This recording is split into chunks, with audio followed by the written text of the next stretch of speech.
Welcome to my YouTube channel. আশা করি আপনারা সবাই ভালো আছেন। আমি ডাক্তার রাকিব মণ্ডল।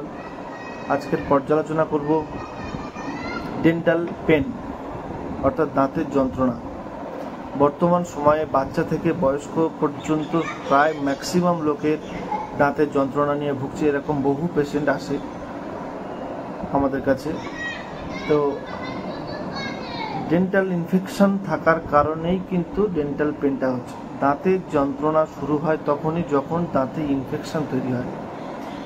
দাঁতে ইনফেকশন হওয়ার পর দাঁতে ব্যথা তৈরি হয়, ব্যথা তৈরি হওয়ার পরেই কিন্তু দাঁতে যন্ত্রণা শুরু হয়। এই নয় যে অ্যাট ফার্স্ট যন্ত্রণা তুম করে শুরু হয়ে গেল।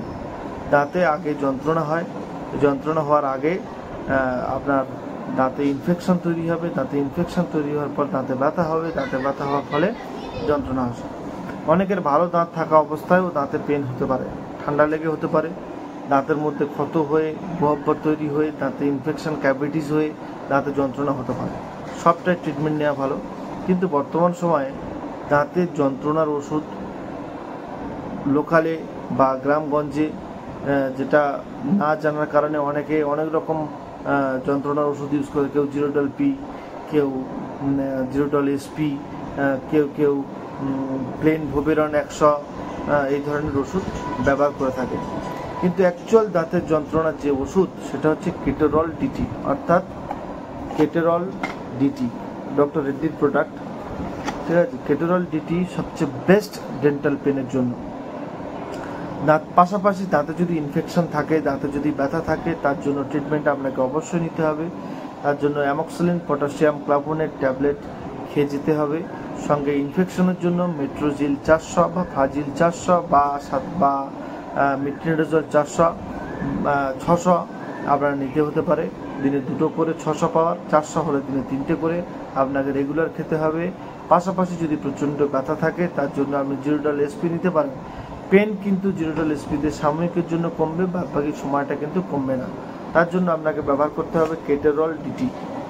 কেটোরল ডিটি ব্যবহার করলে খুব ভালো এবং দুর্দান্ত রেজাল্ট আপনারা পেয়ে যায়। এটা একটা ডিসপার্সেবল ট্যাবলেট, যেটা চুষে খেতে পারেন আপনারা। ঠিক আছে, চুষে খেলে ভালো রেজাল্ট পাওয়া যাবে। আর অনেক সময় দাঁতে ইনফেকশন থাকা সত্ত্বেও দেখা যাচ্ছে যে অ্যামক্সিলিন পটাশিয়াম ক্লাভোনেট খাচ্ছেন, মেট্রোজিল খাচ্ছেন, এগুলো সবটাই খাচ্ছেন, অথচ ইনফেকশন কমছে না, যন্ত্রণা কমছে না, ব্যথা কমছে না। তাহলে আপনাকে আরও হায়ার অ্যান্টিবায়োটিক ব্যবহার করতে হতে পারে, যেমন এসপোরিটেক্স সিবি 750, এসপোরিটেক্স 750। ঠিক আছে, এই ধরনের ওষুধ আপনারা ব্যবহার করতে পারেন। তবে অবশ্যই পাশাপাশি আপনার ডেন্টাল বিডিএসকে অবশ্যই দেখিয়ে নেবেন এবং ঘরোয়া চিকিৎসা আপনারা করতে পারেন, যেমন গরম জলে লবণ দিয়ে গার্গেল করতে পারেন বা কুলকুচি করতে পারেন সময় ধরে। এটা করলে সাময়িক সময়ের জন্য হয়তো ব্যথাটা একটু বেড়ে যাবে, যন্ত্রণাটা একটু বেড়ে যাবে সেই সময়টুকুর জন্য, কিন্তু সাথে সাথে আবার 2-3 মিনিটের মধ্যে ওটা আবার কমেও যাবে। এটা আপনারা করতে পারেন। ডেন্টাল ইনফেকশন প্রচুর পরিমাণে ছড়াচ্ছে। বাজারের খাবার খাবেন না, যেমন চকলেট, কোল্ড ড্রিঙ্কস, লজেন্স, বিভিন্ন ধরনের লজেন্স বেরিয়েছে, এইগুলো খাবেন না। ক্যাডবেরি, কিটক্যাট এগুলো খাবেন না। এগুলো খাওয়ার ফলে কিন্তু ডেন্টাল ইনফেকশনটা বেশি হচ্ছে। সাধারণত কী হয়, দেখা যায় যে আপনারা এগুলো খেলেন, ঠিকমতো কুলকুচি করলেন না। রাত্রিরে খেলেন, কোনো বার্থডে পার্টিতে খেলেন, ঠিকমতো কুলকুচি বা ওয়াশ করলেন না। সেগুলোকে আস্তে আস্তে জমতে একটা ক্ষতর জায়গা তৈরি করে এবং ক্যাভিটিসে পরিণত করে আপনার কিন্তু দাঁতের যন্ত্রণা বা ইনফেকশন তৈরি করে এই ধরনের কীর্তিকলাপ তৈরি করতে পারে।